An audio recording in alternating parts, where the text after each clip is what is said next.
Welcome to Castles and Cryptids, where the castles are haunted and the cryptids are cryptic as fuck. I'm Alana, and this is my lovely co-host, Kelsey. Yay! Hello.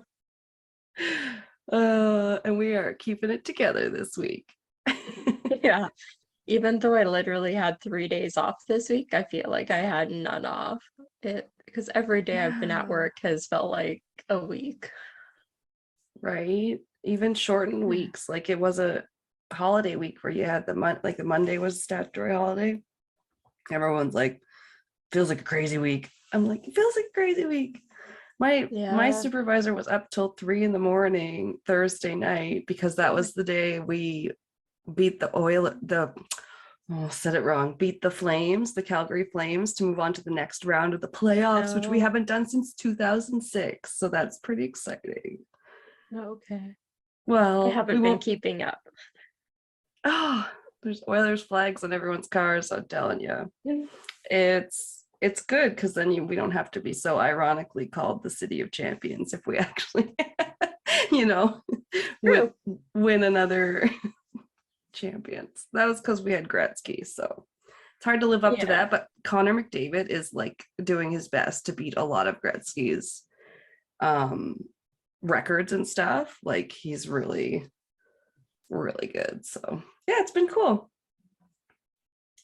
Fun. But I don't know. It's just the whole week got away from me. So it's hard because I couldn't do work was busy, and then I was like, I don't have time to do our notes. We recorded our Patreon and then put that out. So but then we had to do this one.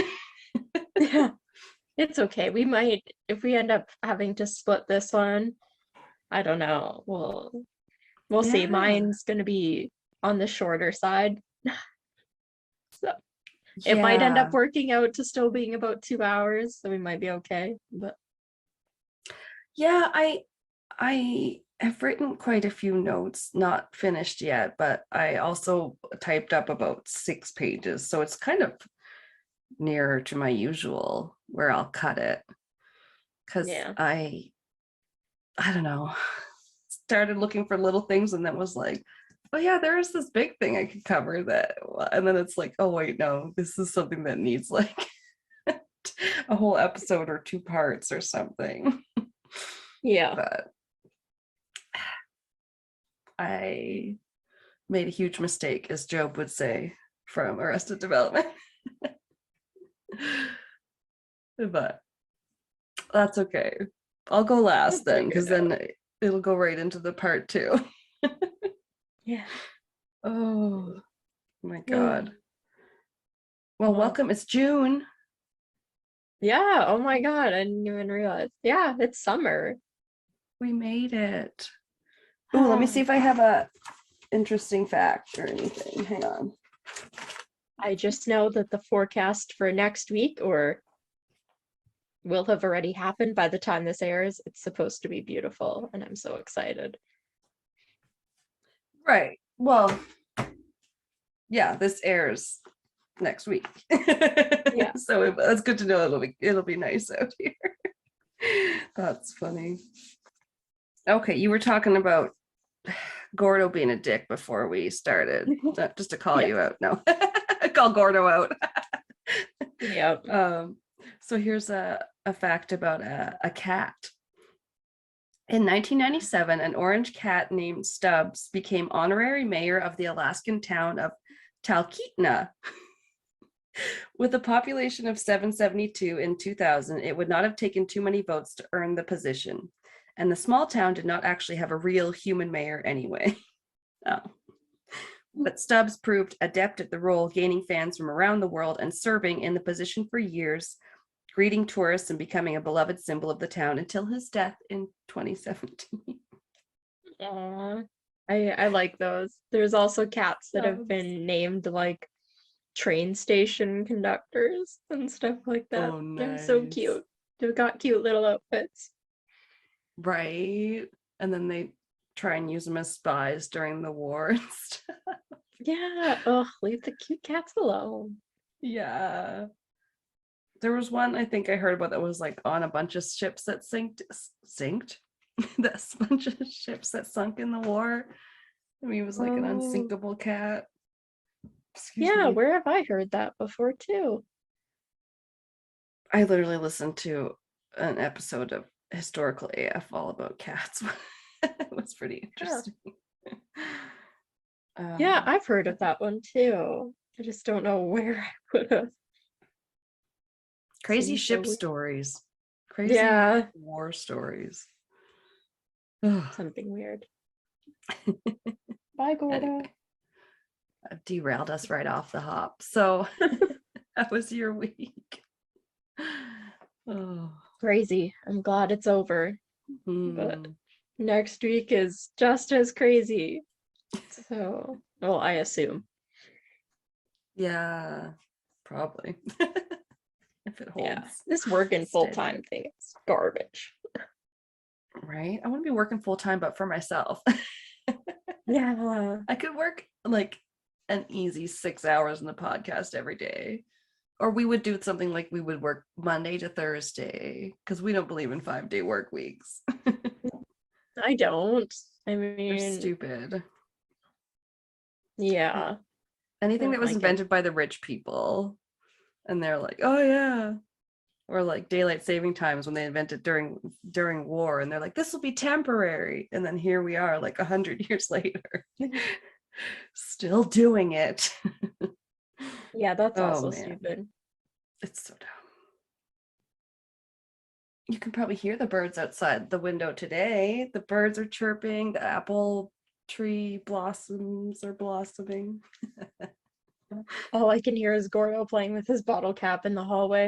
At least it's not eating in his dish. Ting, ding, ding, ding, ding. Oh, that's in the kitchen now. It's not in this room. Oh, okay. Yeah. That's nice. But his collar will still hit the table if he's laying on the desk here beside me, which he often does. His collar will hit Oh it. yeah. Yeah. That's funny. Well, we're talking about some Canadian shit this week. I haven't done that in a Yeah. while. Some we finally got to urban legends that are sort of urban legends. We're just like lore, We're kind of. not a big lore country. We don't have like, I mean, it's not that we don't have No. a long history. My mom gave me a Canadian ghost stories book, and it's like, oh yeah, we have ghost stories and stuff Yeah. going back a few centuries, but like we're a melting pot of different cultures, so Yeah. like they just bring their own lore and stuff, I think. And so then yeah, a lot of it Yeah. was cryptids. Yeah, and a lot of it we've already talked about before. So it Yeah, was kind yeah, of a bit of a challenge, but we each picked our home province, or at least area that we were born in, to go yeah, that's through, which true. was fun. Yeah, I like doing that stuff. Maritimes for me, that's cool because you can definitely get like some Yeah, you good have a lot. lore on the sea. Yeah, I actually had a little bit on like a ghost ship that I might have to move to a Patreon, maybe when we're doing our mini-sode recording. Because I was like, this Oh, other that'd thing be is too fun. long. Yeah. An extension, a bonus episode. Yeah. But yeah, it's like when you think of urban legends, like the and that's obviously the more modern, not like the it's you don't think of like old folklore when you say urban legends. You think more of like razors in the Halloween candy and like just stuff I feel like that's come up in the last century or so, you know? It's like, Yeah. I think when you put the urban in front of it, it kind of modernizes it. So, but there's not a lot of those in Canada. So, No, there really isn't. So I'm like, I went old, semi-old. I mean, I did well, I what mean, I could. I would say we would just hear all the American ones anyway. You would Yeah. hear all that stuff that's comes from the TV and movies. Yeah, probably Yeah. more so than anybody hears anything coming out of Canada. They know all the ones in the US. If you watch Schitt's Creek or Letterkenny, you like a Canadian TV show, though. Yeah. Oh, We like I our still we have to have finish watching oh Letterkenny, and then I'm not caught oh up. okay. The newest season. Oh, I'm like 3 seasons behind, I think. Oh. Yeah, Okay. I can't even remember where I am. I'd have to figure it out. Figure it out, bud. Give your balls a Yeah, tug, eh? You I dear want to fucker. watch Shoresy so much. Yes, we've seen the first few episodes. It's Everybody interesting. on Sonic was talking about how so many people didn't realize that the same guy. Yeah, they did a good job. He doesn't look like Wayne. He No, doesn't but like sound a like lot of Wayne. people like didn't realize he was played by the same person like the That's entire crazy. series. And it's like, yeah, that's him. That's Yeah. why they never showed his face before. I thought it would be funny if in his own show they also never showed his face. I thought that would Mm, have been funny too if they yeah, because never they've done showed that in a him. few shows where they do a character where they like George's boss on Yeah. Seinfeld. They don't show Steinbrenner's face, but I think that's because he was like a real person and they didn't have the real guy. Yeah, and then it's Yeah. just what's his face, his voice. Oh, Larry Yeah, Larry David. David. Thank you. I'm like, Yeah. duh. Anyway, I was gonna say something. um, Yes. so I think I'm kicking us off because we're talking about part twos, but my part, Yeah. I wish I could have found more than I did. Um, but Alberta's hard, and And did you specifically look for something in Alberta? yeah, Okay. because I wanted to Okay. do, well, I wanted to do something from like Yeah. province I was born in. Yeah. I feel like I had that same thought where I was like, what's from my neck of the woods? Yeah, the only problem was is almost everything in Alberta we had already talked about. Um, so it left like two Okay. options out of like everything.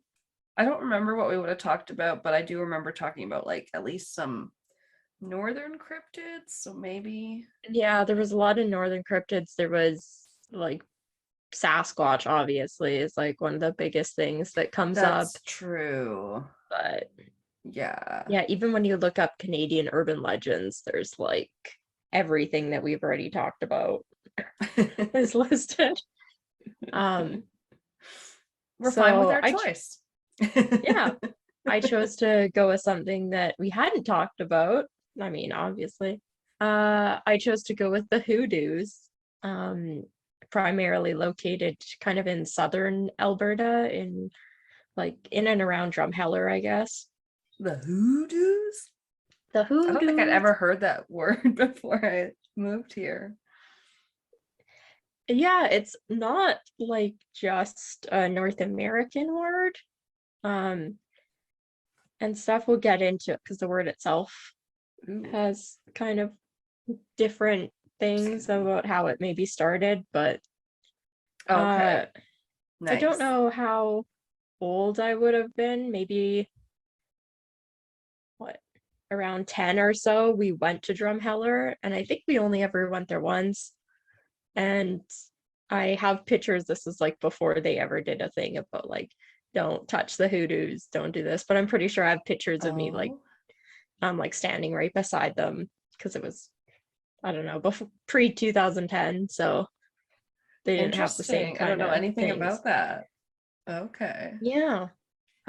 So the I did put a couple pictures on the drive. They're kind of cool. It's hoodoos and then some different ones from different places around the world we'll talk about. Oh, So okay, as I cool. said, they're called like the Badlands of southern Alberta. That's kind of the Drumheller area.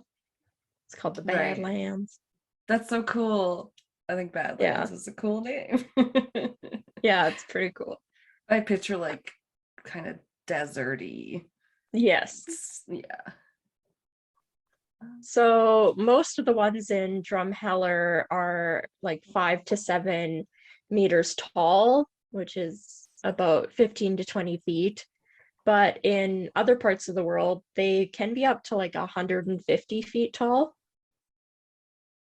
150 feet tall. Holy. Yeah, so what happens is it's kind of like it's basically like rock. So if you had like a rock like wall and then wind kind of like eroded it into like separate pillars, and then the pillars slowly just kind of erode down. So that's how they can get like super tall. They're just sticking up out of the ground like Yeah. giant phallic symbols. I mean, they'd be pretty flat on top, but Yeah. around the Okay, world, that's they do good. have a few different names. Places call them tent rocks.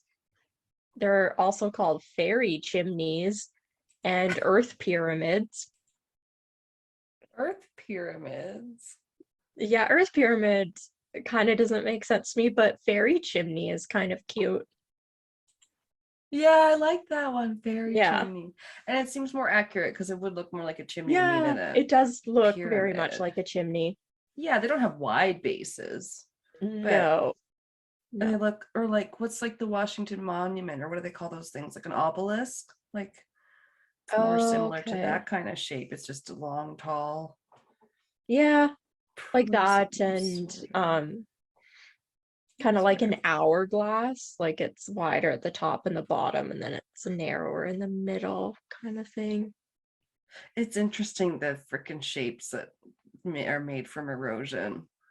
Yeah. It's like sea glass and stuff like that that gets all rubbed Oh, I away. It's love just that so stuff. crazy. So the word hoodoo itself, its origin is debated, but it's kind of agreed there's two different ways it kind of came about. However, the word itself is really only a few hundred years old. Oh, Yeah. So one place the word hoodoo might have originated from is hoodoo spirituality, which I had never heard of. I've And heard of voodoo. And yeah, that I know comes from like I think African sort of faith or something. It's yeah, part that of is, there's Haitian. like, yeah, there's a specific areas in Africa.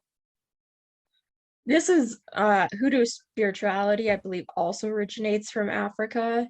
And this was, oh no, that's like a separate language. I don't know how hoodoo spirituality came about. But this is the Okay.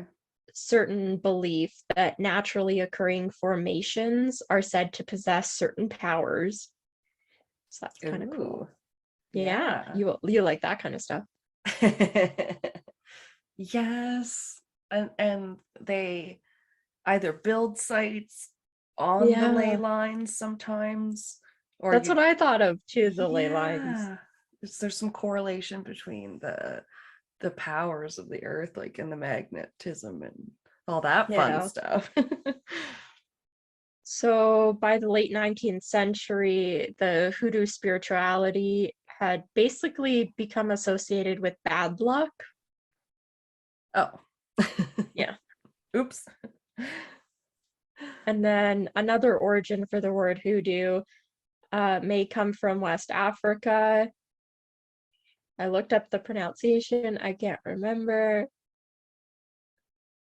Oh. The in the Hausa, I believe it was the Hausa language in Okay. West Africa, hoodoo means to arouse resentment and practice retribution, which Ooh. based on different kind of legends around the hoodoo, I'd say that might be more telling of the word itself, if that's what it's translated to, because it is Interesting. kind of a punishment.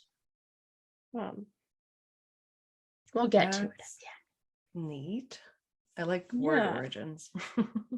Yeah. I'll Etymology. never remember. Yeah. I think we had the problem with this, and I kept looking up the origin of word crimes. We talked Yeah. about that in one. Because we Uh, did the forensic yeah, e- entomology. So it's entomology etymology. crimes, right? Jesus. Okay.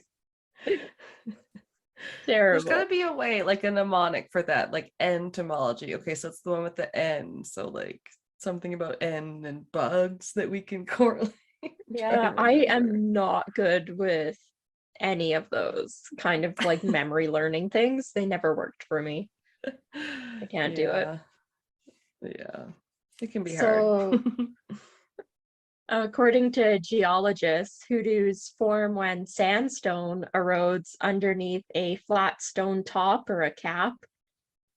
Okay. And as you kind of talked about, they're typically found in dry or desert-like conditions. So that's why we have them in the Badlands around Drumheller. That's And cool. the erosion that occurs underneath the cap forms sort of a pillar or a column that basically becomes skinnier each year.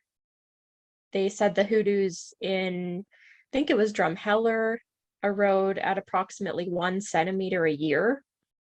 So I don't know Oh if that's wow. from like in total or if that would be like per side or if it's like half a centimeter each side. Um Right, like it's the whole yeah. circumference goes down a centimeter. Yeah. Yeah. Hmm. So hoodoos can erode faster, obviously, due to rain, wind, as well as different freeze thaw cycles. So they talked about on the website about uh like water getting in because it's sand, it can absorb a certain amount of water, and then if it gets cold overnight, like it can in the desert, then it freezes, and then the water Um, expands and it forms cracks, and then it can cause these chunks to break off. right. Yeah.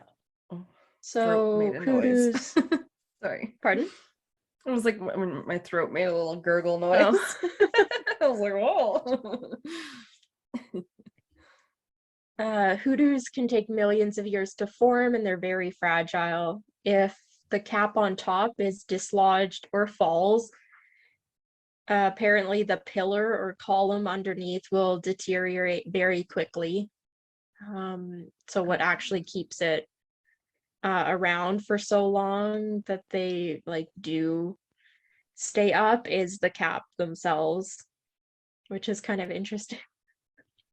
Okay. But it's not Yeah, like I don't. a capstone where like standing stone circles, you get say two stones standing upright and then a capstone like a roof Yeah, up no. between over them. This is like their own Yeah. kind of like They're just just talking about the top top of almost. it. Yeah. Yeah, Hmm. basically. So eventually all hoodoos are said to eventually erode enough that the cap will fall and then the hoodoo will disappear forever. So eventually all of them will be gone. I guess it Oh. almost the same as fast probably as new ones are formed. Don't think they'll all ever fully go away. Oh. Like stalagmites? Yeah. Maybe. I don't know.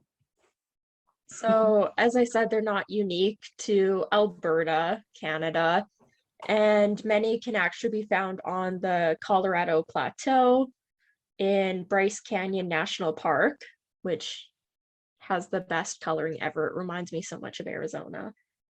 Yeah, it does look like Arizona. Almost that Yeah, it red looks, rock yeah, or the yeah, red, just so Utah, bright. Looks like Nevada. everything, every picture looks like it took at a sunrise or sunset. Just nice. And Yeah, it's a then really there's nice also picture. Sorry. Goblin Valley State Park. There's San Rafael Swell in the USA, as well as other places around the world.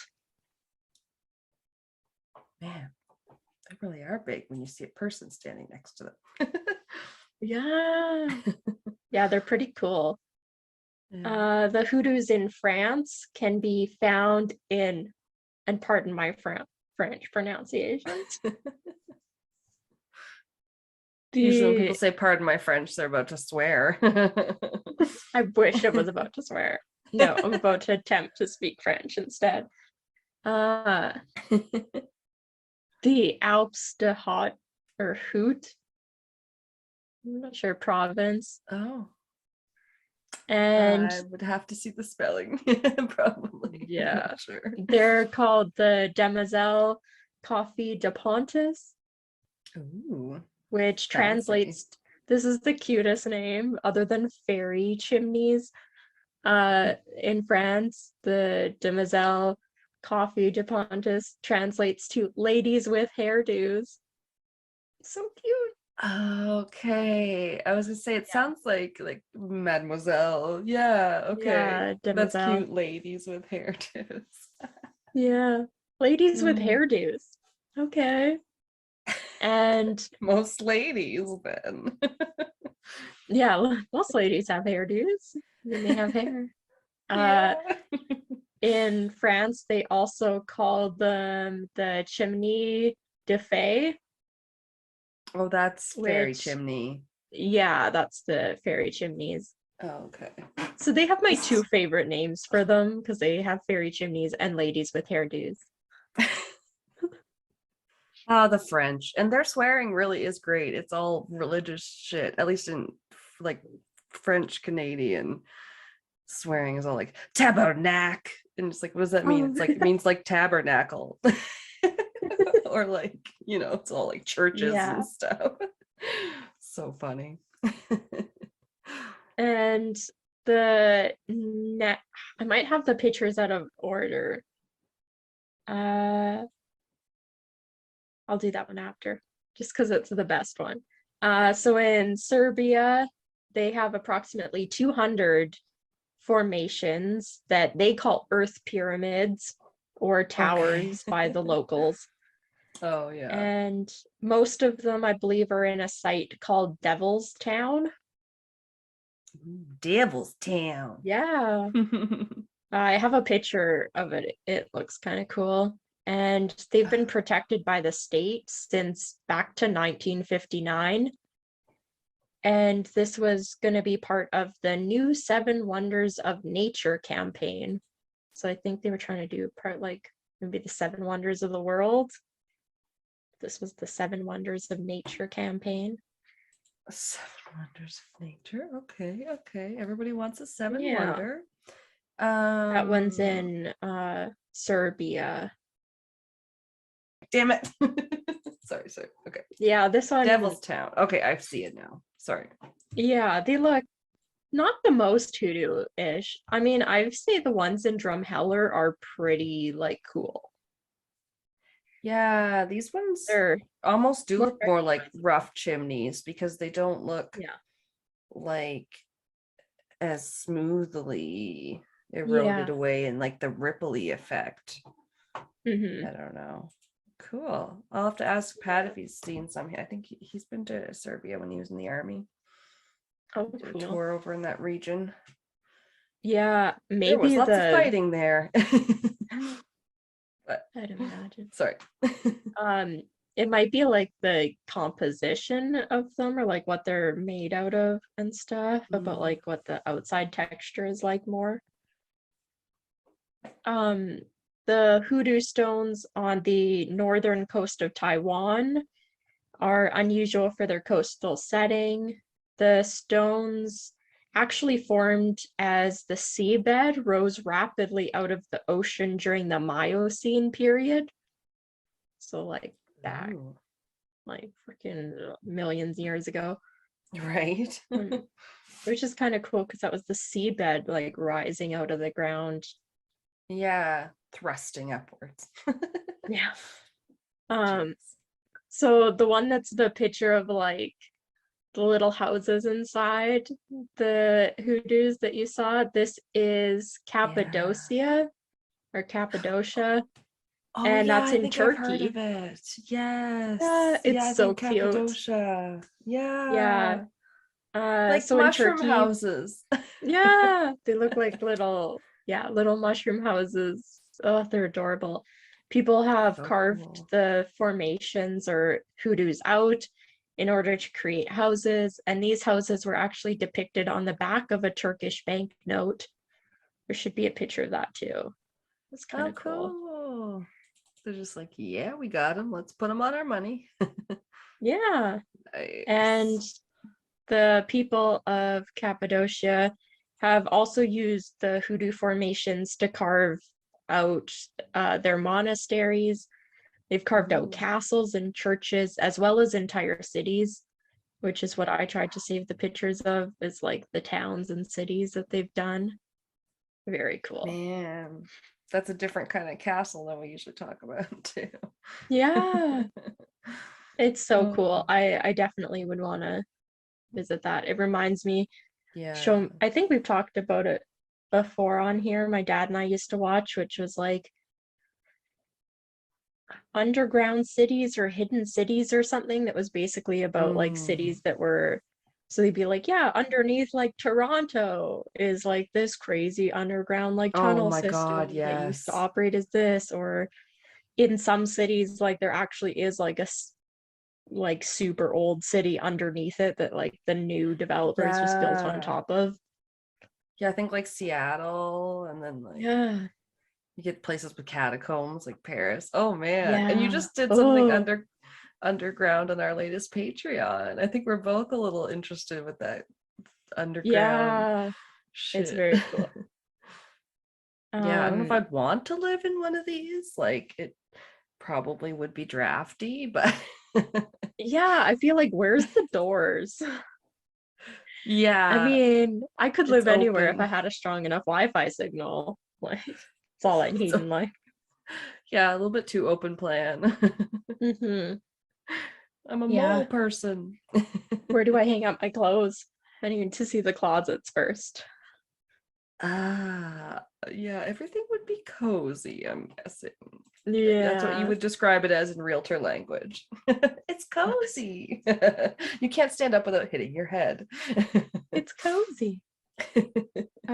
So the Hoodoos in Drumheller stand about 20 feet tall, and they're actually now protected by fencing, as people attempting to climb and take pictures with them has caused the erosion to accelerate, Yeah, and okay. obviously it's damaged them.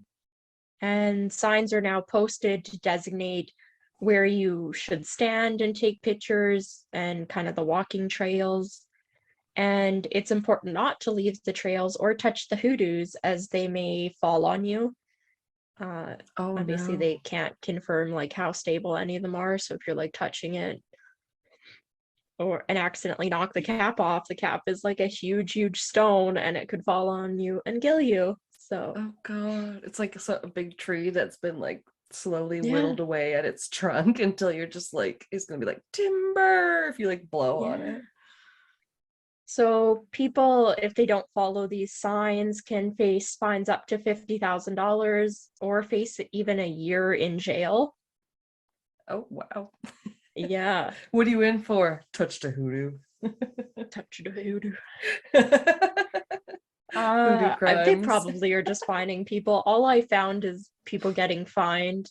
I do have a couple that was mentioned in one article, such as in Nice. 2011, a Calgary man carved his name, his daughter's name, and the word Columbia into one of the hoodoos. Ooh. And yeah, he Okay. was fined only $1,000 because he ended up telling them he didn't speak English. And I guess his lawyers were basically like, then he couldn't read the posted signs saying not to touch the hoodoos and not to carve your family's Oh, names into them and shit, I guess. how convenient, sir. Yeah. I'm gonna sue you because my hot coffee is hot and it burned me. Like Oh, those people. Um, well, that particular case that's grown to almost an urban legend status since you bring it up, yeah. because there the case that everyone like that sounds like a so frivolous, like someone sued McDonald's. It was like, well, just for her hospital bill was money at first and stuff like that, right? Because it was like so Yeah. hot that like she got like third-degree burns like all over her like inner thighs, and like parts of her flesh like fused together, and she was like this old Ew. lady. Oh yeah, I was listening to an episode of You're Wrong About on It, which is a podcast that my sister turned me on to. That's It takes things that we Wow. commonly like think about, and then it's like, but did you know that this, and you're like, Well, no, actually. I hadn't Yeah. heard that side of it. Yeah, it's crazy. Anyway, funny you should mention And that. in 2016, some vandals ended up leaving, I think it was a colored smoke like canister. I follow a guy Oh. that does like smoke, like photography kind of stuff. Oh, that'd be cool. My first thought went to someone doing like a gender reveal thing where they like burst Oh colored yeah, smoke, like either I pink feel or like it's blue probably the or same kind of canister. yeah, Because this ended probably. up spraying blue paint onto one of the hoodoos. So Oh obviously my they weren't happy gosh. about that. Oh Maybe they were God. doing a gender reveal and it was a boy. Right. And then people end up like setting up forest fire. They're like, oops, we just did it with a pyrotechnics in the middle of the woods. We didn't think anything would happen. Right? You're like, no. Yeah. So the hoodoos and drumheller are also specials because the stone caps contain nearly 40% calcite cement, which Oh, I'm not a geologist, but apparently this makes them slower to erode than a lot of other hoodoos in the world. no So kidding. It's go called drumheller. cement or something Yeah, cement. Like, yeah, calcite cement. that sounds pretty fucking hard. Yeah.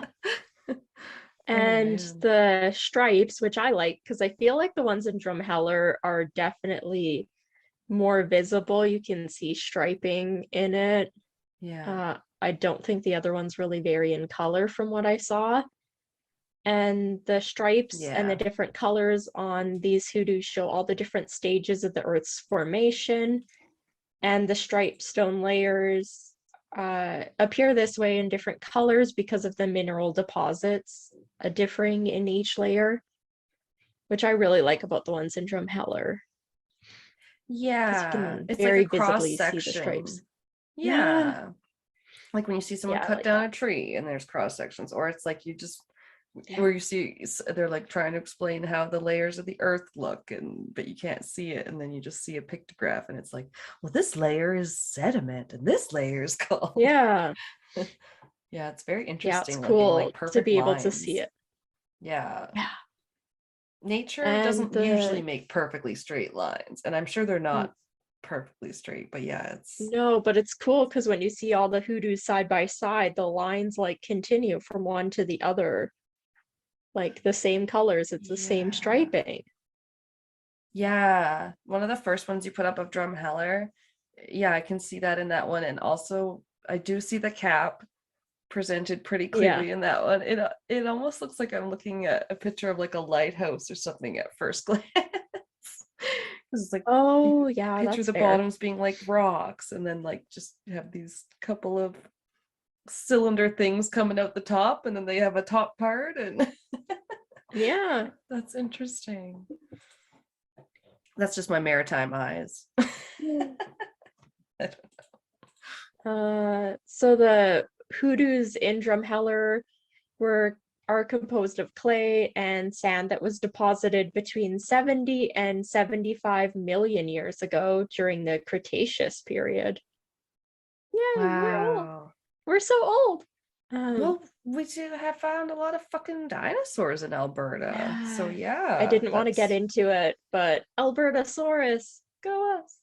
oh yeah. Yeah, That's a good name. That's almost there's one too that's just Apatosaurus, and I like that one that's too. cute. Yeah, it's like a long neck. So my last bit is just obviously like the urban legend or like the lore, I guess, around hoodoos. I couldn't Ooh, find very much on it. That's why it's so much geology and trips around the world. But that's okay. Geology rocks. yeah. I'm Ross Geller. Uh, according obviously this is like a lot of stuff for like indigenous people in like North America. A lot of these kind of lore and different beliefs come from. Mhm. So, according to the Blackfoot and Cree people in Alberta, hoodoos are petrified giants who come alive at night in order to protect the land. What? Mm, yeah. That's like that's not what I was expecting. Right? I wasn't either. They protect the land apparently by when they come alive, they throw stones at intruders and vandals, I guess.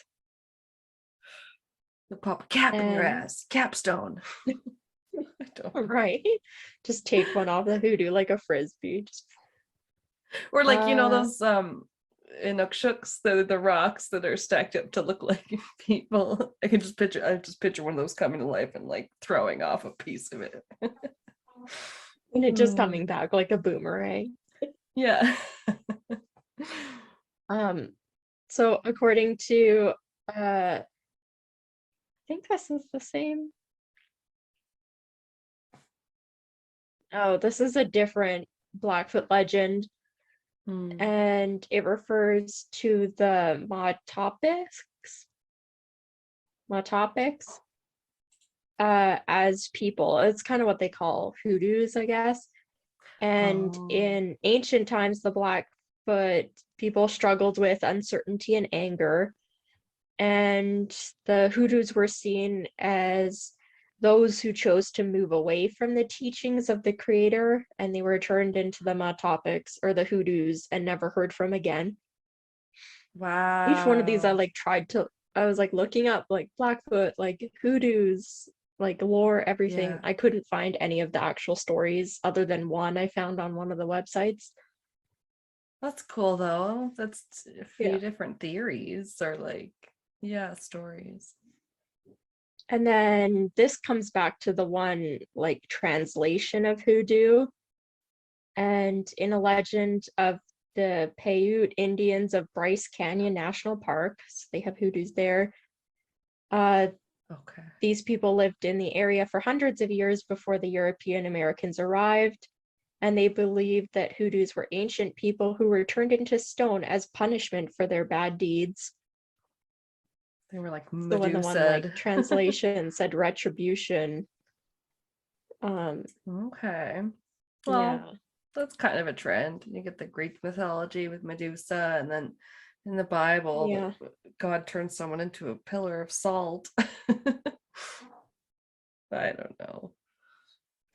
But it is agreed. So most Native American and Indigenous legends in North America agree that hoodoos are some sort of result of a transformation of an animal or a person into the stone pillar. And Hmm. some legends also say that this could have been the result of even just an animal dying and becoming part of the land. So it's like, I Hmm. guess, a burial marker, if you look at it that That's way. cool. Yeah. I like that a little better. Seems a little more peaceful than someone just living and then like turning to stone. It's almost like the ones in the Game of Thrones, they were turning to stone bit by bit, like just up their arms, and Oh, yeah. the gray Those, men or yeah. whatever. Yeah. So this I got from frazzledad.com, and this was a thing. What did the web?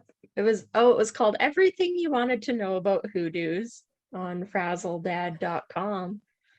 Thanks, Who knew? Frazzledad. Hoodoos. Yeah. So they should have called it. And so this is directly off the website because this was the only actual story I could get. I assume this is kind of their writing up about it. It said this is a legend about a small group of hoodoos in British Columbia, Oh, and it's in the Dead Man Valley near Savannah, and they're called the Dead Man Hoodoos. ooh, Yeah. creepy. So centuries ago, when the Dead Man Creek served as a passageway through the valley, the residents of the valley were vulnerable to invading warriors from Sorry. the north. Centuries ago, when the Dead Man Creek served as a passageway through the valley, the residents of the valley were vulnerable to invading warriors from the north. Elders gathered Okay. to plan a strategy. Okay. So do you have any idea? We're recording now. Okay. Do you have any idea what I'm covering yet? Other than you talked about the ghost ship for a second, and I think I ran across that when I was just looking up Canadian urban legends. I said I had to cut that though. Yeah, everything else that I ran across that I can remember, we already talked about. So I'm gonna say no. I have no idea what you're gonna talk about. It's so funny. I hadn't thought to cover it, and then I'm going through lists, and then I'm like, oh yeah, I think that might count as a legend. It's on a list here. It makes sense. It's a curse, a curse of an island. Oh my God. Oh, Yes, I knew it. I knew at some point you were gonna let me guess. The island has a type of wood in the yes. name. I thought of that when I was And like looking up lists too. It was like Oak Island, and then I was like, oh, Alana's gonna talk about that, and then I totally forgot.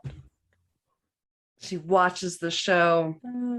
Hey, I've got a few episodes with my dad. I know they've actually found shit, but It's I been don't. really exciting the last few years. Yeah. Yeah, I'm not very informed about it. But Well, it goes back a long time, so it's easy not to be.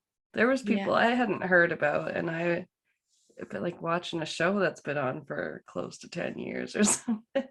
Yeah, my dad's been watching it probably since it started. Yeah, yeah. And yeah, we all tease. I remember the text my mom sends me one day after like going out for a walk in the woods or something and finding a couple neat like twigs and things like that. And then she goes, look, I found everything they found on Oak Island in the last 10 years. And just sent me this picture of like these random little wood trinkets. And I was like, aha. And actually, yeah, Savage. it is. She's funny. Love you, Mom. She'll catch up to this one eventually. Um, yeah, sometimes people can be, I've heard it covered on a few different podcasts, and I know a lot of people don't watch the show and stuff, and so they can be a little bit like, well, they haven't found a damn thing, and they just spend all their money, and it's like, yeah, that's not true. There's a big part of the curse is you could just lose all your money and become obsessed with this and just kind Oh of go yeah. crazy. um but yeah, it's I do find it very, very interesting. And the first part is going to be the history of the discovery and the searching, and then I'll have to do more of the theories and stuff like that kind of in the second part. Okay, I'm um excited. I don't know much about Oak Island, but I do know like a few of the things that they found there. So okay, be cool good. to know more. Yeah, I've heard it covered only on a few things, so it's exciting. And Yeah. yeah, it definitely interests me, so Yeah, it's cool. Who maybe. doesn't want treasure? Right, it's in Nova Scotia. I was born in Halifax, Nova Scotia. We moved when I was pretty little, like 3 or 4, something like that, just back to New Brunswick where my mom grew up, Oh, and so okay. then that's where I grew up. But um then like after my parents divorced, my dad still lived in Halifax and stuff and still lives in that area, so it's actually really not far from Halifax. And Yeah. it goes back to 1795, which is why my notes took forever. Mhm. um which is, yeah, it's over 200 years old, which is awesome. Which is pretty cool. Yeah, and we should do, I don't know if we're doing a haunted Canada one soon or if I just maybe suggested it, but there's definitely some old shit and weird shit that's gone down in Nova Scotia. Yeah, um everything on like the East Coast is good. The West Coast here is not that old. So, in the grand right. scheme of things, it's not as old. That's true. All right. So the original discovery starts with the 16-year-old Daniel McGinnis, who was the original searcher. All right, we got this. Okay, so 16-year-old Daniel McGinnis. He was from Chester, Nova Scotia, and he just headed over to Oak Island for various reported reasons, because as it starts out, it's in the late 1700s, and there wasn't a lot reported on it in the beginning until later. So it's just kind of like the stories people remember. So some of this stuff is not as well documented, but he either went to hunt or to like look for a place to farm, maybe on the island, which was basically uninhabited at the time. But either way, he went there. So we know that happened. That's the important part. And he first rode over by himself one day. I got a cough. And yeah, the island's not far off the shore of Nova Scotia's Mahone Bay area. So he could just take a little boat over, whatever.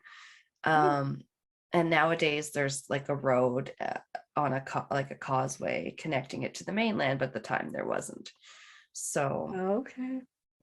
Yeah, it's much like, as I had in my notes, like how there's a Confederation Bridge now that exists between New Brunswick, the shore, and Prince Edward Island. Yeah. Which I would give a shout out to my dad if I thought he would listen, but he did work on it because he's a civil engineer. So, and that happened in my lifetime. Like that's like Oh. the longest bridge over some sort of ice infested waters, or it's got one of those long Guinness World titles. Yeah, that's pretty cool. Those long bridges are creepy. Right? I think it's at least a kilometer or two. I don't remember. But yeah, so you don't always have to take the ferry like when I was a kid. Okay, but anyway, this one at the time, there was no bridge or anything. So Daniel McGinnis heads over to Oak Island, sees a odd depression in the ground, just something that wasn't really a normal hole. Some sources say that there was like a fishing tackle kind of stuck in the tree above the odd depression too, but I'm not sure about that. Not all the sources say it. So okay. It's interesting though. I've seen pieces of fishing tackle stuck in a tree when we went to visit sorry, when we went to visit my mom in 2020. We went to a lake in New Brunswick, and there was an overhanging tree and someone's like fishing line, and when they go back to like cast it, it gets stuck. Probably. Like I tried to climb out onto the branch overhanging the water, but I just looked like a fat panther. Oh, anyway. Okay, so he decided to come back the next day with his two buddies, Anthony Vaughn and John Smith. Literally, John Smith. But they set to digging, and I said that maybe they thought there was a body there. I don't know why they set to digging in this depression exactly, but they thought it was weird. So, and there was sort of some lore stories about the island already at this point, so maybe that influenced them. But whether or not that's true, at exactly 3 meters or 10 feet down for Americans, they found an oak log platform perfectly placed there, like just laid down like a floor, but it wasn't a floor. okay. It's in the ground.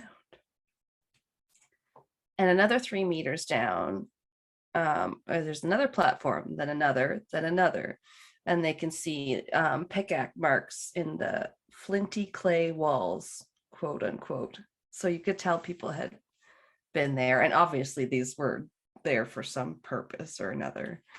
It's yeah, weird. Yeah. And so then that's hard for them to be digging this far down, but they were intrigued, so they sought out help with this endeavor, but they were met with some reluctance from the local people. Most people believe that the island was haunted, actually. Sorry.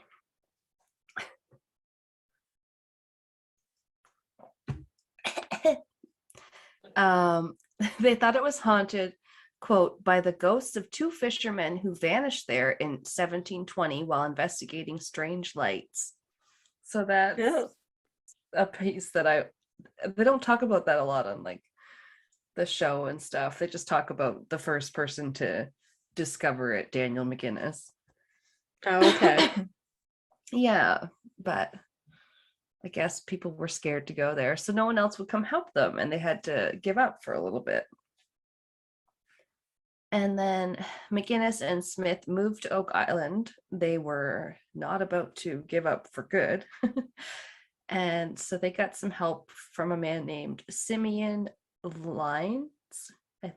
It's like Lynds. That's why I struggled with that one.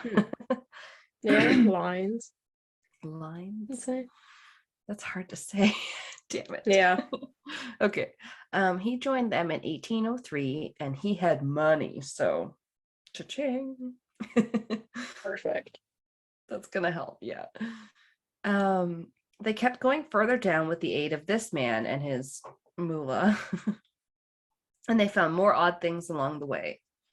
Like coconut fibers, charcoal, and ship's putty. So definitely odd for this region and for where they are. Yeah, coconut fibers in the 1800s is very strange to be on an island in Canada. Yeah, way up here. It's like don't see many coconut trees. No. No, you don't. The Canadian coconut is not something you've heard of. Yeah. Okay. At 90 feet, or about 27 meters, they found a large slab, so stone, about 2 to 3 feet in length, appearing to be made of granite and engraved with 2 lines of symbols or glyphs. So there weren't letters, but some sort of code or something. Yeah. Yeah. Oh, yeah. So there's a folder on the drive now with some pictures, and there's a picture of the 90-foot stone, and it's cryptic, right? It's a code.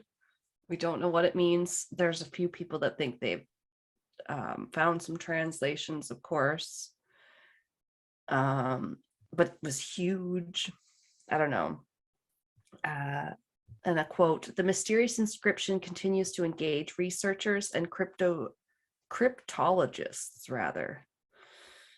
The most famous and generally accepted translation is that offered by Reverend A.T. Kempton in 1949, which is 40 feet below 2 million pounds are buried.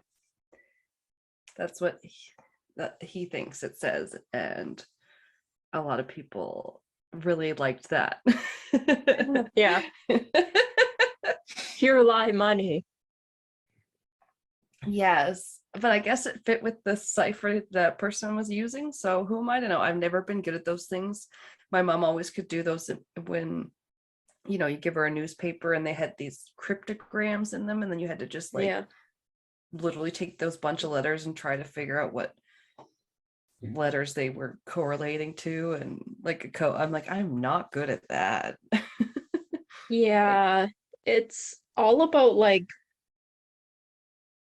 I guess, Patterns. understanding. Yeah. So like if one symbol is by itself, if a symbol is supposed to be a letter, then you literally just write down every letter of the alphabet that would make sense in a sentence for it to be by itself. So like you could have the letter I and like A those and stuff, only work. but like there's not much you wouldn't more. have many others that would ever appear just as like a sole character by themselves, and then you like build off of that based on like the frequency of the letters being used in like sentences or words.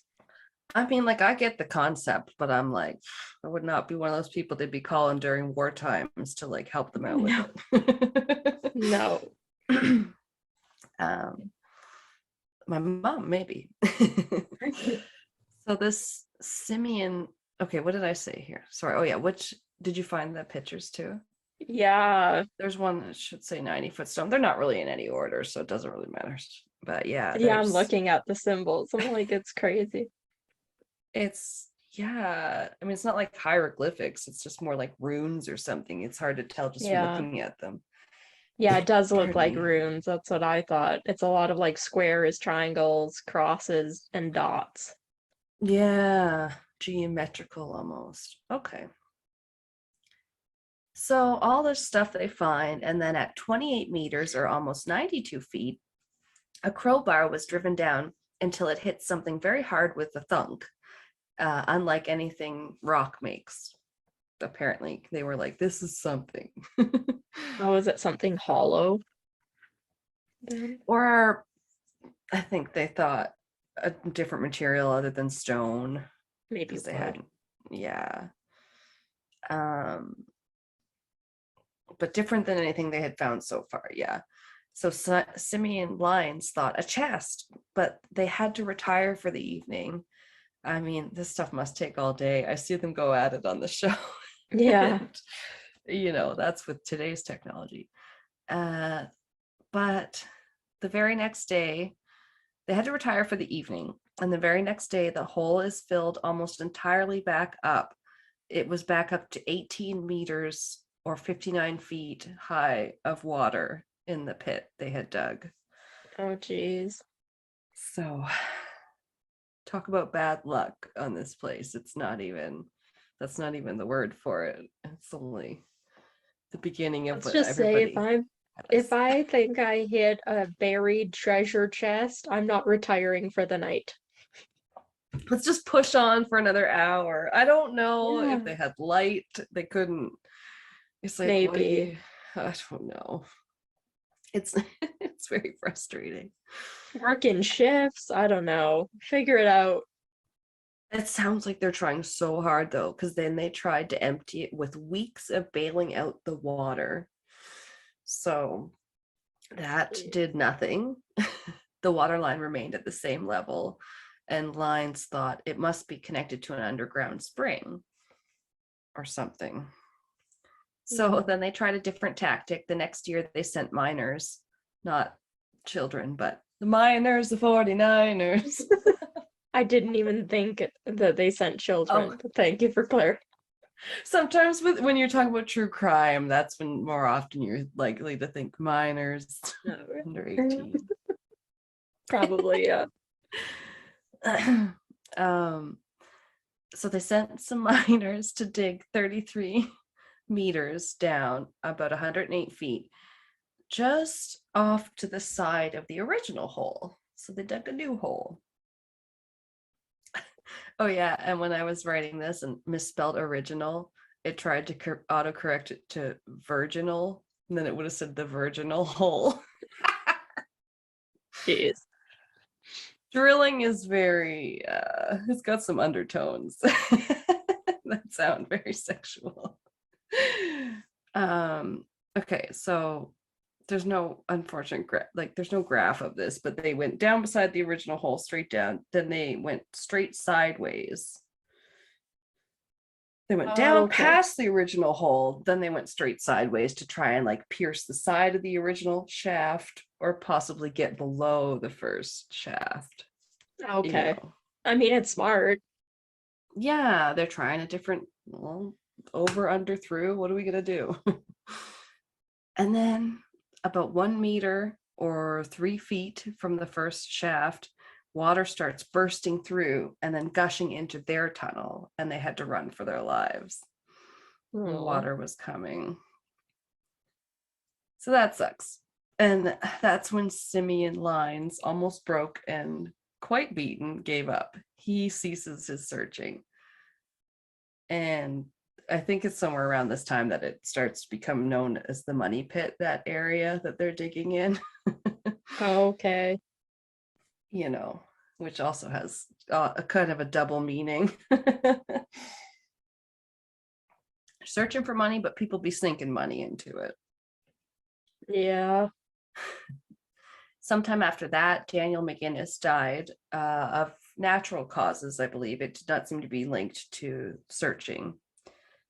And this is actually important because the actual curse, quote unquote, of Oak Island is not only about leeching your money and your time if you fall prey to it, but it's a more specific curse lore that arose at least over 100 years ago. I think maybe after they started searching. Again, hard to find information, but it's just that the legend goes that 7 men must die before the secret of the curse will actually be revealed. Okay, that I knew about. I couldn't remember how many of them had to die though. But aren't they close? Yeah, There's like one more that has to die or something. I believe there's 6. Yes. Hmm. Well, by the end of these notes, we'll get to um like 5, I think. Yeah. Yeah, because that's what my Uh, dad will watch the preview for it. And then he'll be like, ah, they found something else. Well, they're never gonna actually find it because 7 people haven't died. I'm like, okay, Dad. I kind of think about it too because, well, like people that have been associated with the search have died of other causes during the last 10 years and stuff that the show has been on, but like I don't know, right? I think it's maybe it's they have to be directly related to it, you know. Yeah. Yeah. So oh yeah, so after that, after the first searchers, we have the Truro Company enter them. They wanted to have a go. They drilled down to 30 meters, or just about where the crowbar had hit something that was hard. And they were actually using a horse-driven pod auger. So it's like literally horse-powered or whatever. I don't know. It's great. I love it. They're powering the mechanics. I just love that. Yeah, it's so old-fashioned. And oh yes, this auger is like this big drill bit looking thing that picks up samples of anything it hits along the way. So it gets 30 meters or about 98 feet down, and then it hit nothing at all but empty space, followed by 10 centimeters of oak, then 59 centimeters of metal pieces, 8 centimeters of oak, 22 centimeters of loose metal again, 10 more centimeters of oak and spruce, and then into deep clay. So they broke through whatever it was and destroyed it. Yeah, right. It's like, okay, that's yeah, you really know what you've been through, but you can't like pick it up. So frustrating. Yeah, that'd be Um, weird.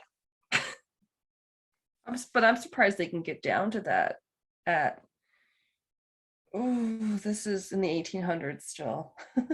Yeah, that's really impressive. I'm impressed that the other guys were able to like tunnel down so deep. Right? Just Like, with their own shovels, or I don't know exactly how they yeah.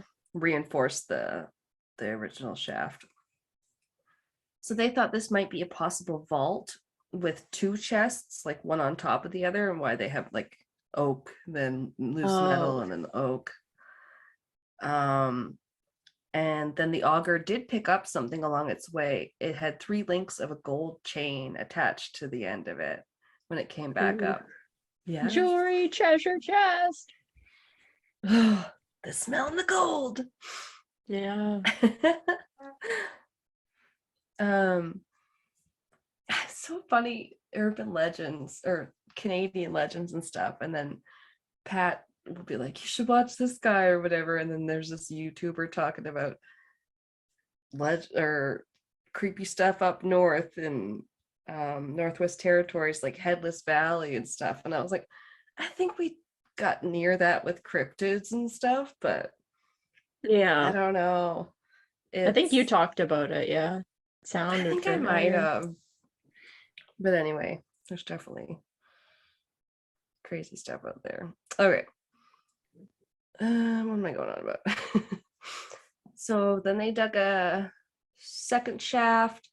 was dug down to 34 meters or about 111 feet in 1850, and it flooded also. Wah wah. But they learned sorry. But they learned something from this flood, that it was salt water, as evidenced by a guy spluttering as he came up. Salt water. He must have tasted it. Ew. Yeah. And then they noticed that it kind of seemed to rise and fall with the tide after it had flooded, I guess. And apparently this triggered a memory within Anthony Vaughan. Quote, years before he had seen water gushing down the beach at Smith's Cove, 158 meters from the money pit at low tide. So they went and dug up the beach at Smith's Cove, hoping to find a hidden inlet of water. Instead, they found a layer of coconut fibers and eelgrass over top of a stone floor that stretched 47 meters, 145 feet wide, the full distance between high and low tide marks. So it like stretched the expanse from, where the high and low tide would reach. And under the stone floor, they found a set of French box drains. There is a picture of those too. French box drain.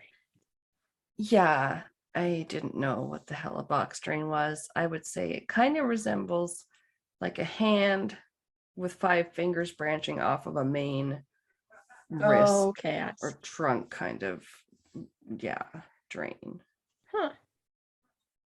Yeah, they have just recreations of them because you can't, like, there's still water covering them in real life, I think. But it said then, in effect, the beach acted as a gigantic sponge to soak up tide water and filter it into a conduit. This conduit dropped 21 meters straight down, later exploration proved, then sloped back to a point deep in the money pit, all of it filled with loose rock to prevent erosion. This brilliant baffle was no natural obstacle. It was the work of a genius. As diggers neared the cache at 30 meters, they had unwittingly lessened the pressure of earth that plugged the mouth of the conduit. That's just from the Reader's Digest article I read. So it just feeds right into the tunnel if anyone tries to dig the area. So yeah, they obviously set it up to work with the tides and everything. And so the Truro crew that was working there at the time decided to build a cofferdam to hold back the sea. So it's like this big, like, I don't know what they built it out of, but they can be metal or like I don't know, rubber, I guess. And it just like a half moon kind of shape dam to like hold back some of the water. Did it block those drains? They were trying to get to exactly block the water from going in the drains, but the cofferdam broke, so they couldn't figure this part out or get past it. So then they decided to dig 36 meters or 118 feet down and tried to go kind of like under it again, under the original shaft. But while they didn't get hit with a bunch of seawater this time, they had to again leave the site for a time to go to dinner, in fact.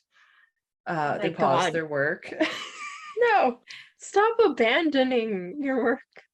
Jesus, it's like they can't leave it for 2 seconds. Just like a toddler. It'll be running away. And once they returned, they found that the bottom of the pit collapsed into their new tunnel and then dropped even further into a, quote, into a mysteriously empty space. Oh my God. It's painful. I mean, at least nobody was down there, I guess, because they were all to dinner. Yes. They ultimately had spent $40,000, but garnered the tiny island a lot of attention in the process. Yay? No. That was probably so much money now if it's $40,000 in like the 1800s. That's right. Yeah, I don't think this was adjusted for inflation. More people came to try their hand at whatever this is and left with nothing to show for it, but at least they did escape with their escape. They Escape. They escaped with their lives intact. Dun, dun, dun. We both said dun dun dun. It's very appropriate. Quote, one outfit gave up after a steam pump exploded, killing a man. End quote. There's death one? Question mark? Okay. Yeah, because it's like they're working Yeah. at the site and it happens. Too bad somebody didn't drown in that dinner then, I guess. Oh, yeah, everyone's so far been pretty lucky. In 1893, a man named Frederick Blair joined the list of men who became overtaken by obsession with Oak Island. I'd never heard of this guy, actually. It goes back a long time, so right. Yeah. He was a Nova Scotia businessman. He spent 60 years of his life trying to solve it. His crew were among the first to use core drilling, a type of fast rotation drilling, sometimes known as diamond drilling. And they got down to 47 meters or about 154 feet, the deepest at the time. Their cut is the deepest. At the bottom, does it still say I'm on page 106 when that's not true? Anyway. You probably just haven't clicked on anything since page 6. Yeah. Boop, boop. Oh, there we go. You're right. Okay, so they got down to 47 meters, 154 feet, and they hit cement, about 18 centimeters of it, then 13 centimeters of oak, then 81 centimeters of metal pieces, then more oak and cement. Finally ended at 51 meters or 167 feet. That's as far as they got. Pretty far. Yeah. Yeah, I don't think they've honestly got much further now. So Blair believed this was a treasure chest encased in primitive concrete, and it seemed larger and deeper than the first things they had found. If they were treasure chests in the first vault, we don't know. But this one, I mean, the first one brought up some gold, and then this drill bit brought up flecks of gold and a tiny scrap of parchment. Ooh, tiny paper. The clues. It showed the letters V and I written with a quill pen and India ink. It was analyzed in Boston, I guess. It is. I'm shocked that they can determine that kind of stuff. I know. Like, but they'll find out in like the FBI even today, just like one of the Forensic Files episodes I watched, they lined up the I guess it's almost like a pattern of like the dye patterns of 2 garbage bags to confirm that they were part of the same roll, and that the perforation grooves of one being ripped off from the like perforated thing from the other was that they were like matched, and they even figured out the lot and like what day they had been manufactured. I'm like, oh, what the fuck? Like, oh my god. It was too much. That is insane. That sounds like they're like, oh yeah, details. like a piece of dirt can like get lodged in the thing, and it'll make like a mark on the color of like all the garbage bags in that exact same spot for like as many garbage bags as it takes for it to kind of like go away. And they're like, yeah, and then that dot in that exact same spot with all the other grooves and stuff will never occur again. It's Jesus, people. Like, meanwhile, to us, it just looks like a black garbage bag. Yeah, to the naked eye. It's insane. Like, so, I mean, if you're ever gonna murder somebody, don't keep the garbage bags if you use them. Get rid of the entire box after. Anything. Oh gosh, it's so crazy. Forensics, man. So with this gold flecks and tiny scrap of parchment, the searcher man Blair was more convinced than ever. He said, quote, "That's more convincing than a few doubloons would be," Blair claimed. "Either a treasure of immense value or historical documents are at the bottom of that pit," end quote. But they also ran out of money after investing over $100,000. And the syndicate that he was a part of folded. So Blair got the rights to search on the island. Apparently they were called treasure trove rights. Then he offered to lease them in return for a share of any profit found. So once he opened up that, the first taker was a man named Harry Bowdoin. Bowdoin? I'm not too sure. Harry was an engineer from New York, and several of the financiers.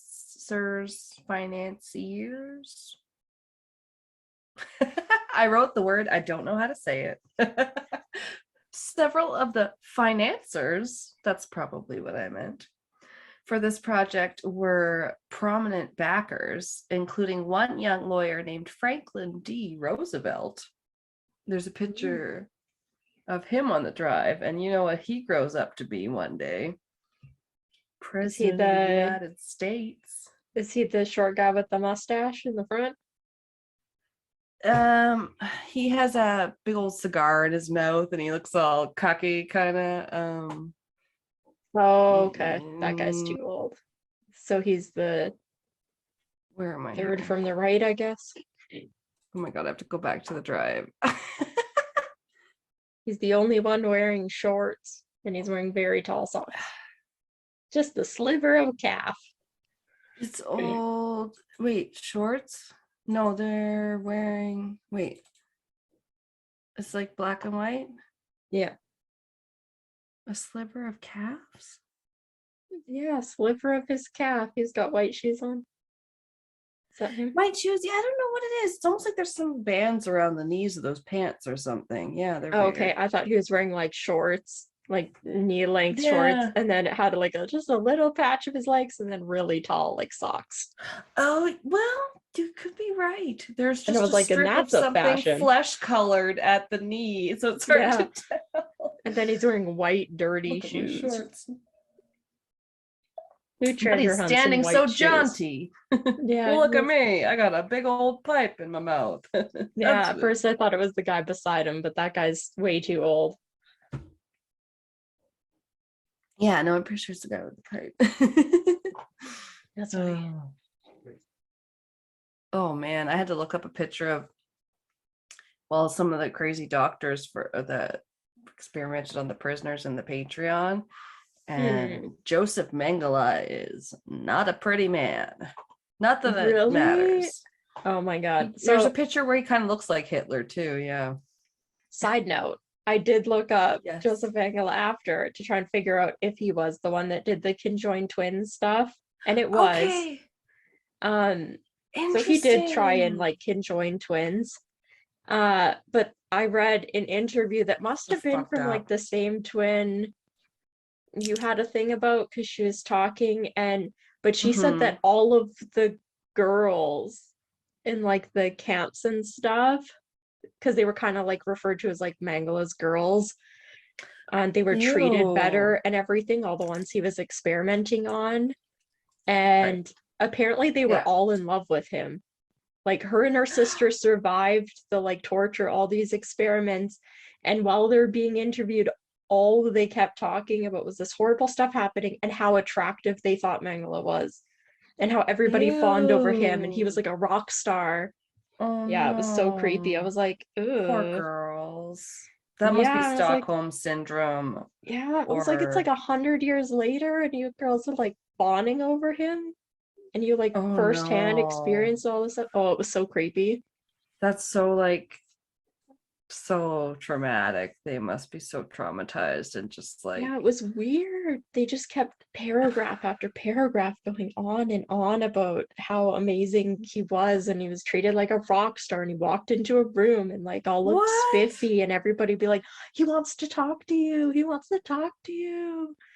Oh, he Even after called you he's into his poking office. them and leaving them and Yeah, it then was creepy. Yeah. measuring all them and killing some. They must have known some of them were dying and they were gonna Yeah. die. Well, most. Yeah, Ugh. it was a creepy article. Oh, I didn't like it. Yeah, and we can't really fault them because, like, yeah, like I said, they could feel like Stockholm syndrome, and then maybe they it was like kind of the ultimate grooming where you're just like with that Yeah, person and you don't even have any other authority figures or parental units. probably. Oh, Yeah. It was just that's so creepy. sad. Yeah, it's so Yeah. creepy too. Anyway, Oh no, you're good. I just lost my notes. There we go. lost your notes in all the tabs. I know I'm very OCD with the tabs. This is a little much for me right now. Okay. Yes. So yes, what we had now a future president that participated in one of the searches. And then they attempted another drilling in 1909. Then, presumably frustrated, Bowdoin. How did I say his name? He was Bodwin, a probably. Bowdoin. He was that engineer from New York. And he wrote a magazine article denying there was ever a treasure to be found on the island anyway. So I think he was a little disenchanted after his searches failed. Yeah, why would you? You don't know, buddy. He's like, there's nothing there. I Because I looked. didn't find it. I looked and there's nothing there. People just Yeah, put cement and wood and coconut for nothing. There's nothing there. And booby that's traps. right. Just Water it was booby some traps. underground houses. Like, Yeah. Carved out of hoodoos that grew upside down. no, I was trying to connect it. Oh. Hoodoos that grew Syndicate. underground down towards the core of the earth instead of up. It's so easy to maintain an underground house. There were houses, okay, like in the Little House in the Prairie series, they live in a place called a dugout, which was kind of just carved out of the dirt in the side of a hill or Hill. something Yeah. sometimes. Yeah, but like, yeah, they're not easy to maintain, and you gotta sweep them out, and I mean, Yeah, you need to reinforce everything above you and to the side of you.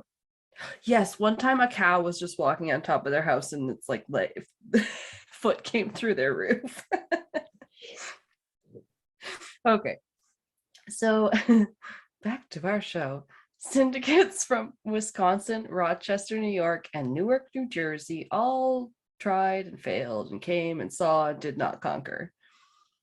And by 1931, William Chappell of Sydney, Nova Scotia, quote, sank $30,000 into the money pit, and then he quit. Lots of money going into it. By 1936, Gilbert hadn't spent $100,000, but he was a millionaire from Jersey, so meh, I'm sure that was nothing. Yeah. It's a Tuesday. He's Mr. Burns from The Simpsons in the Billionaires Club. No. Then William Chappell's son, Mel, got the rights to the island.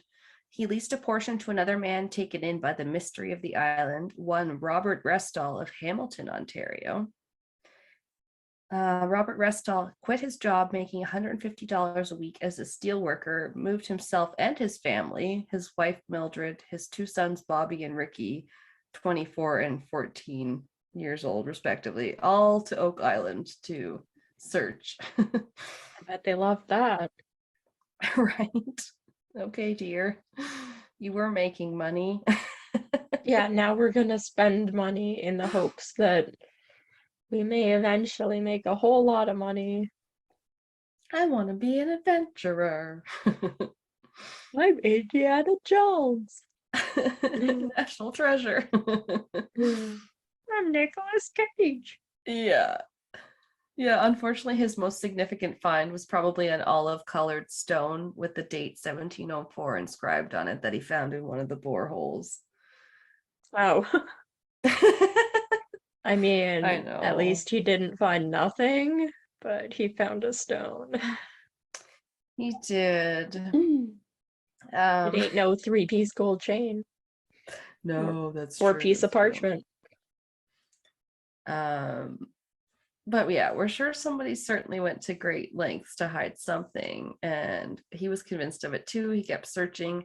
In 1965, Robert Restall's search came to an abrupt and rather tragic end when he was checking on one of his 8-foot holes and fell in after being overcome by the fumes. So Oh, it's that was terrible. unfortunate. That's why he's always talked about it, like he lives on in the history of Oak Island. And unfortunately, his son Bobby then ran to help, followed by 2 other men, Cyril Hiltz and Carl Grazer. And they all fell into the water at the bottom of the hole and also drowned. Oh God. Yeah. So that one was like the biggest one because like 4 people basically died Yeah. all in one fell swoop. And it was most likely carbon monoxide poisoning, they think, from the gas water pumps, it said. Hmm. So that brings the death total up to 5. And yeah, that one was sad because it's like half that family. The Robert and Yeah. then his son Bobby. Yeah. That was sad. Um, and yep, that was a pretty significant year for Oak Island, just because it was also the year a Reader's Digest article came out about the mystery of Oak Island, which would lead to another man becoming obsessed. And well, moving there is not too much of a spoiler, but don't worry, he lived a long life. Ugh. And as well as it fascinated 2 young brothers who read the very same article in 1965, who would later be handed the torch to carry on the search for the treasure. And they're finding pretty majorly interesting things today with the technology we have and the team that they've built. But that's where we'll leave it for this week. The mystery Yeah. continues. Dun dun dun. Yeah. Little cliffhanger unless you like watch the show. Yeah, I do That's know some of the stuff that they've found since. yeah. It's Yeah. not nothing. And it's been really interesting the last 2 years, I find. Like nothing, maybe no major treasure yet, so a lot of people still kind of don't count it. I wouldn't count it a failure, though. It's been like really interesting historically, so I've been watching it like, what the heck, what's Yeah, next? I think out of the most of the episodes I've ever caught, for some reason they happen to be like their season end like recap one where they like sit down and do Oh their big yeah. interview with everybody. It seems like those are Oh the only yeah. episodes I ever see. Yeah, So, because they have like an extra one where it's like digging deeper, where then they kind of yeah, that's the one. recap. And yeah. Yeah. Oh totally. Oh, it's Yeah, gotten so big. it's like the I'll highlights. Yeah, which is good because sometimes like it is kind of filmed like anything reality TV-ish, where they like kind of edit things to make it look more exciting next week than it necessarily is. It always They'll be seems like, like next week is the week. yeah, somebody say like, well, that means we found the money pit. But then you're like, if this, then that means that we found the money pit. It's always like a little Yeah. less exciting when it comes to the one, but that's just TV editing for you.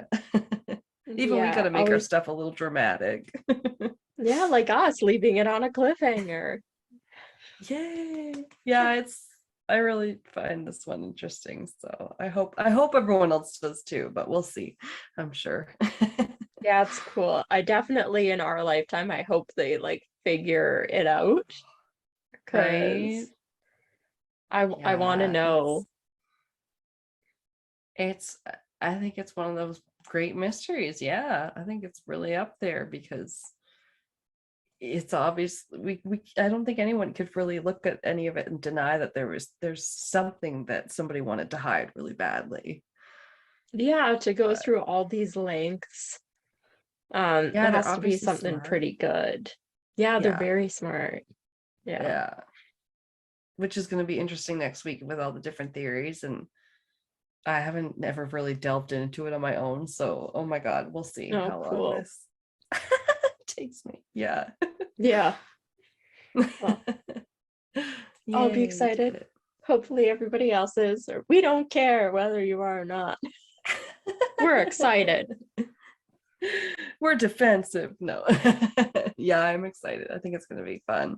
And then we will be back to our regularly scheduled programming after that with our Yeah. poison crimes. Yeah. Yeah, we're doing poison Yeah. crimes. We're anything to do with poison, gas, powder, Oh, liquid, poison gas. whatever. I usually possess that. No. Yeah, I think that one would be an interesting one. Sometimes it's Yeah. fun to like do a weird crime one, like sports crimes or something that you just wouldn't look up necessarily. Yeah, Yeah. that's true. Yeah. There's quite a few famous poison crimes, so we'll Mm-hmm. see what we end up with. Yeah, I don't know if we've done any poison ones yet. I'm trying to think, but I think the only one is one that like came up we again, might have and that done was one. the um in I think From Russia with Love. My like lady did like a poisoning gang with like a whole bunch of other women. Yes. Okay. Dissatisfied housewives, poison Right. edition. Yes. Just mass poisoning all over the village. Yeah, Yeah. yeah, yeah. That's a pretty crazy one. I enjoyed that. Yeah, I think that's probably the only poison one we've covered. Yeah. Weird. All Mm-hmm. right. Better get on our poison game. Well, thanks for listening and check Yeah. back for part 2. Yes. Hope you enjoy. And until next time, keep it cliffhanger. Keep it Stupid. I like it. I could start doing dad jokes. I heard someone start the podcast with a dad joke the other day. I was trying to ask everybody. I'm not sure what this IDK knows, but everyone I asked, nobody seems to know.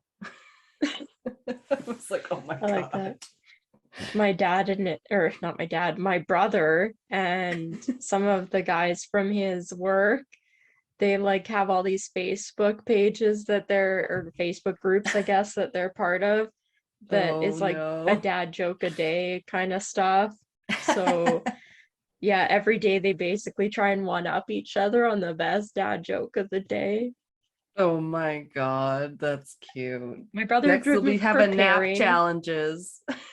Oh yeah. That's just My something that brother guys do when they napped. get older.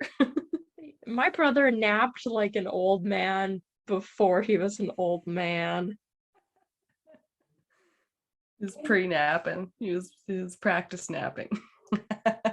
Yeah, he took like a thing home to basically find out like if he needed like a sleep apnea machine or if he was like Oh, narcoleptic or something. I don't know. They were trying to figure out no. what was going on. And Wow. so he had to keep like this thing attached to him, and then it was basically just like a breathing tube, like in Mm. his nose or whatever, and it had to be inside his nose for like at least a certain amount of hours while he slept like continuously. Okay. Even just one night, he literally just needed it to be done one night, and he kept renting it out, and I think he had it for almost a week, and not a single night did he not like rip the thing out of his nose. They even taped it everywhere on his face, and Oh my he'd get like 10 gosh. minutes to the like deadline that they needed, and it would get ripped out. So he Oh was so close every no. time. And then it got to a certain point, they were like, we're What? not going to keep renting it to you. Like, you basically have to come in and sleep here. And he's like, well, I don't want to do that. And they're like, okay, well, I guess you aren't like Oh, figuring it sleep out. studies. Yeah. They're kind of horrifying in a way. They're all like Right? taped up and you're trying to sleep, Yeah. and somebody down the hall is like screaming with their sleep disorder. I don't know. I was reading a Yeah. book where the lady had to go for one, and I was like, that sounds kind of scary. Yeah. Wow. Oh my gosh. Yeah. Hopefully y'all can sleep tonight. There wasn't too many terrifying things in our episode. No, unless you're afraid of rock formations or buried treasure, I think you're okay. Which is probably a nice change from last week where a few people Yes. died. A It was lot of kind of people. dark. We Yeah. brought the double the sad. Double the So sad. Then we did a yeah. Patreon where I covered a lot of gruesome things. If you like Japanese true crime episode, I went into more Yes. of over Unit 731 and prisoner experiments. So that was also pretty dark. So you're welcome. And Check it then out. I brought something else that's buried. I brought something that's buried in the No. Patreon, then you brought something that's buried. Oh, I yeah. love that. Synchronicity. Yeah. I didn't even realize that until you were like, yeah, that episode's like this. And I was like, well, what's mine like? And I was like this. Yeah, you like berry things. I think we Yeah. discovered it. But I do too. Yeah. Oh, Yeah. all right. It's cool. Catch you next week. Yes. Bye. Thanks for listening.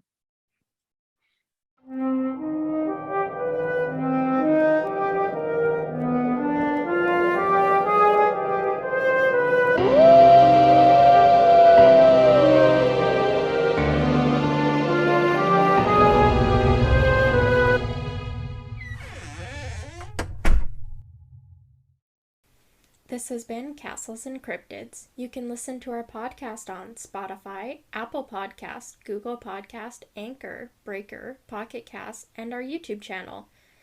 Please rate, review, and subscribe wherever you listen. Follow us on Instagram, Facebook, and Reddit. On our website, you can listen to all of our episodes as well as view pictures for each of our segments. Check out our Patreon page to view all of our tiers and become a Patreon supporter today to unlock monthly bonus episodes and behind-the-scenes content. We are working on an Ask Us Anything. You can submit questions by social media or by email at castlesandcryptids@gmail.com. Do you have a spooky ghost story, a creepy cryptid sighting, or a thrilling true crime tale you would like to share and have us include in a future episode? Send us your listener story by social media or by email. Please include the name that you would like mentioned. Our music is by Kobe Fair. Our logo and artwork is by Antonio Garcia. Thanks for listening.